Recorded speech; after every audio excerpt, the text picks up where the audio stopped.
رجب ایک عظیم مہینہ ہے جس میں نیکیوں کا ثواب 2 گنا کر دیا جاتا ہے اور برائیاں مٹا دی جاتی ہیں۔ اس مہینے کے اندر جس شخص نے اللہ سے تعلق کو جوڑ لیا اور وہ اللہ کے احکامات کو مضبوط رسی سمجھ کے پکڑ لے اور حضور صلی اللہ علیہ وسلم کی اتباع کر لے، وہ اللہ تک پہنچ جائے گا، اللہ کا قرب پالے گا۔ اگر کوئی چاہتا ہے کہ وہ اللہ کے قریب ہو جائے، اللہ کا قرب پالے، اللہ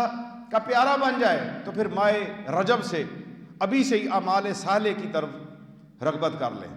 ماہ رجب اللہ تعالیٰ کے نزدیک بہت زیادہ بزرگی کا حامل مہینہ ہے۔ کوئی بھی مہینہ حرمت و فضیلت میں اس کا ہم پلہ نہیں ہے، اور اس مہینے میں کافروں سے جنگ و جدال کرنا بھی منع ہے، حرام کیا گیا تھا، منع کیا گیا تھا۔